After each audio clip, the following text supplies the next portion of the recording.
মঙ্গলবার কৃষ্ণনগর রবীন্দ্রভবনে কোতোয়ালি থানার উদ্যোগে সমন্বয় মিটিং হলো পুলিশের উদ্যোগে। সেই মিটিংয়ে ডেঙ্গু নিয়ে আলোচনা করা হয়। কৃষ্ণনগর হাই স্কুলে পড়ুয়ারা এই নিয়ে এদিন একটি নাটকও পরিবেশন করেন। ডেঙ্গু সচেতনতার তারই একটি অংশ আমরা দেখাবো, দেখুন।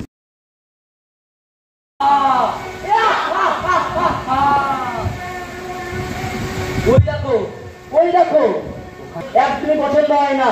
চলো বন্ধুগণ, আমরা সবাই একসঙ্গে যাই এবং ওদের উপর ছাপিয়ে পড়ি আর ওদের আক্রান্ত করে দিই ডেঙ্গু জ্বরে।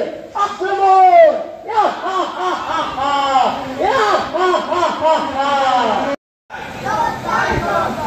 মানুষের সাথে ড্রেনের জল পরিষ্কার হচ্ছে না, কেন? জবাব চাই, জবাব চাই। প্রশাসনের লড়বো, দিতেই হবে, দিতে হবে। আমরা কেইজে পুলিশের তরফ থেকে সরাসরি লাশ সম্পর্কে জবাব দিতে হবে। মানুষের উপর পুলিশের কিরকম নির্মম অত্যাচার চলছে দেখুন। তাহলে কি কারণ? পুলিশ লাঠিচার্জ করবে না বলে মনে হয় যে পুলিশ আমাদের হাত ধরে রাস্তা পার করায়, সেই পুলিশ আমাদের লাঠিচার্জ করবে? তাহলে প্রকৃত সত্যটা কি?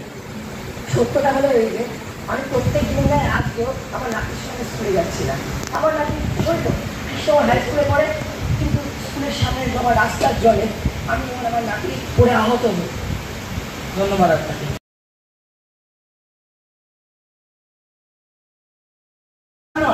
আপনারা সবাই হচ্ছেন এই দুর্ভোগের সামান্যতম বৃষ্টি হলেই তো রাস্তায় জল জমে যাচ্ছে এবং ড্রেনগুলি সব ওভারফ্লো হয়ে রাস্তায় যে নোংরাগুলো চলে যাচ্ছে। দেখুন দেখুন ওখানে কি নোংরা নোংরা কত পচা গন্ধ দুর্গন্ধ ছড়াচ্ছে ওখান থেকে। এর জন্য সম্পূর্ণতাই প্রশাসন। সব থেকে বেশি অসুবিধায় পড়েছে ছোট বাচ্চারা থেকে বয়স্ক মানুষেরা। বয়স্ক মানুষেরা তাদের সুবিধা অসুবিধায় ঠিক সময় হাসপাতালে পৌঁছাতে পারছে না। যখন তারা হাসপাতালে পৌঁছাচ্ছে তখন সেটা ডাক্তারের সাধ্যের বাইরে চলে যাচ্ছে এবং ছোট ছোট বাচ্চারা ঠিক সময় স্কুলে পৌঁছাতে পারছে না। এর জন্য সম্পূর্ণরূপে দায়ী হচ্ছে প্রশাসন। এই জবাব প্রশাসনকে দিতেই হবে। রাস্তায় জল জমে গেলে মানুষের পড়ে যাচ্ছে, সাধারণ মানুষের ভোগান্তির শিকার হচ্ছে। আজকে জনগণ জননেতা যখন আন্দোলন করে তুলল, পুলিশ তাদের উপর নির্মম অত্যাচার চালালো এবং তাদের ছত্রভঙ্গ করে দিল। এই সম্পর্কে বলে প্রাণীর জল নিকাশি ব্যবস্থার জন্য আমরা ড্রেনগুলিকে সংস্কার বিভিন্ন জায়গায় আমরা পাম্প বসিয়েছি। এতে মোট আমাদের 5 কোটি টাকা খরচ হয়েছে। বসে না থেকে রাস্তায় গিয়ে দেখি রাস্তায় কেন জল জমে। এটা পড়ে পড়লো। হ্যাঁ, বিন্দু জল দেওয়ার জায়গা নেই। প্লাস্টিকের ব্যবহার না কমালে এই সমস্যার সমাধান হবে।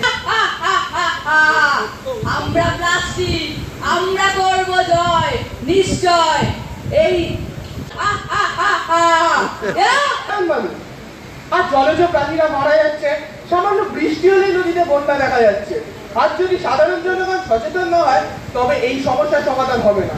মানুষকে সচেতন হতে হবে, তবে এই পৃথিবী সুস্থ পৃথিবী হয়ে উঠবে। প্লাস্টিক পলিথিনের ব্যাগ ব্যবহার করব না, আমরা শুধু ব্যবহার করব কাগজের ব্যাগ এবং কোথাও নোংরা হতে দেবো না এবং নদী পক্ষে আমরা কখনো নোংরা এবং প্লাস্টিক ফেলবো না, জমতে দেবো না। এইভাবেই আমরা আমাদের চারপাশ পরিষ্কার রাখবো এবং আমরা এই পৃথিবীকে করে তুলবো মানুষের বাসযোগ্য।